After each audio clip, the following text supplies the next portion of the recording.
If you're following along at home, we've already explained the use of the spring-up nail and the webbing tack. This tack here is just a small upholstery tack. We'll be using, well, if I was using tacks, I would be using a tack similar to this. You could even use smaller ones to put on the burlap and the muslin and the cover fabric. You don't want to use the webbing tack, and definitely not the spring-up nail. Just a small upholstery tack and your tack camera will work fine. I will have 3/8 staples in my staple gun, and that's what I normally use for all of the burlap through to the cover fabric.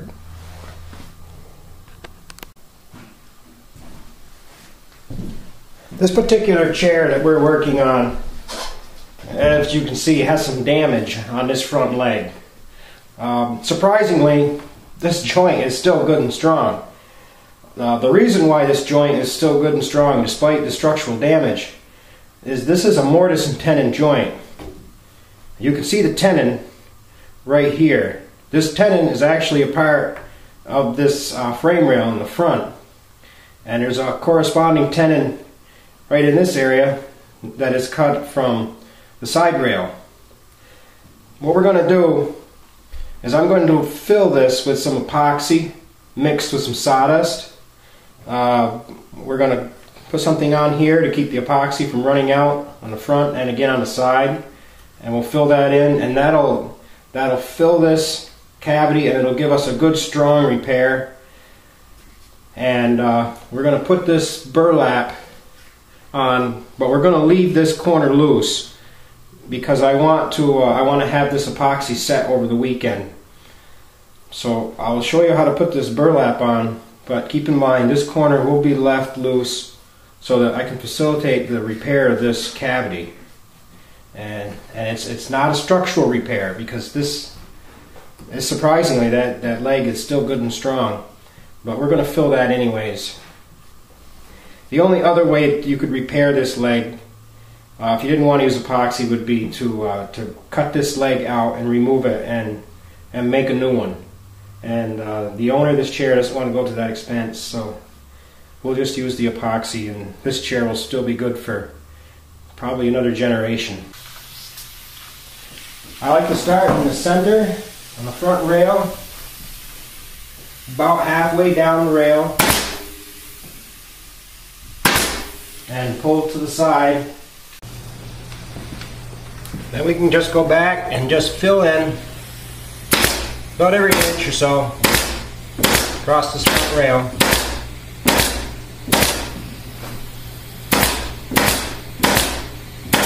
Once you have that all tacked down, you can take these little ears and you can just tuck them down inside, go around and cut off your excess.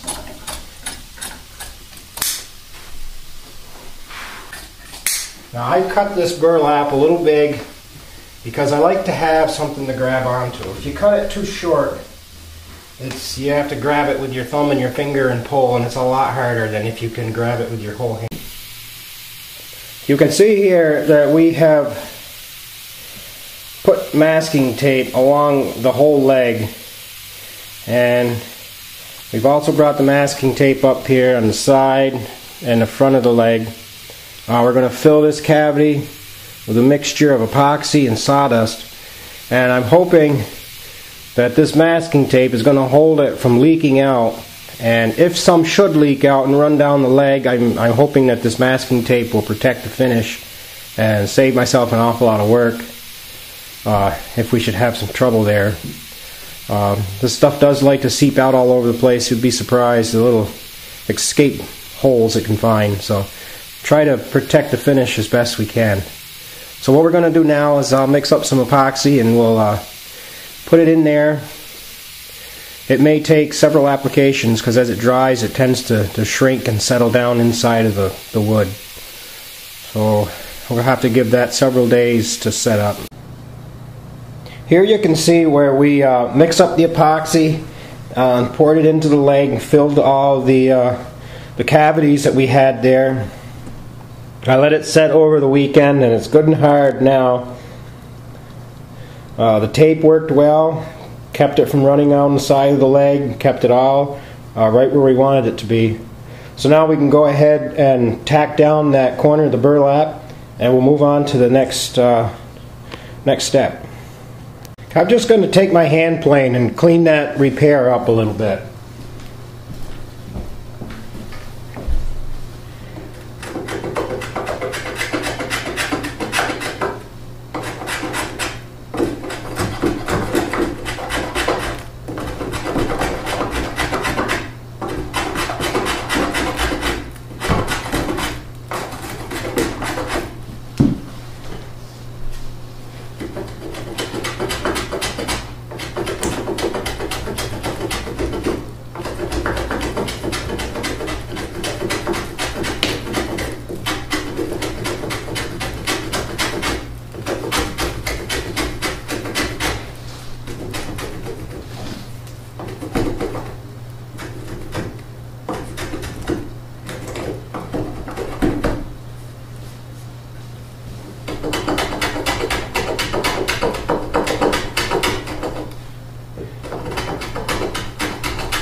That just gets rid of some of the sharp edges.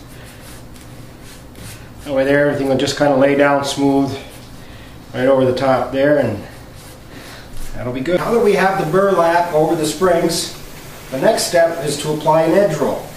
What we're going to be using here is a 1.5 inch diameter edge roll. This is also available in 1 1/4.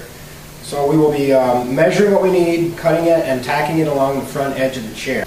Rather than use a tape measure to take accurate measurements, I prefer to just lie it across the top of the frame and mark where I need with my thumb and cut it from there. You'll notice that I have cut the edge here on a 45-degree angle, and we're going to be doing the same thing here.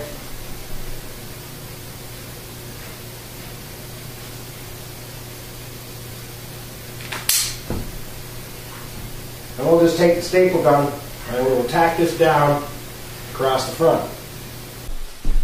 As you tack the edge roll across the front of the chair, it's important that the edge of the edge roll is flush with the edge or the front of the frame rail. We don't want this edge roll to hang over, or we also don't want it to be back too far behind. So we just want to keep this on here flat and straight and flush, so when we put our cover fabric on, we don't have any lumps in here across the front.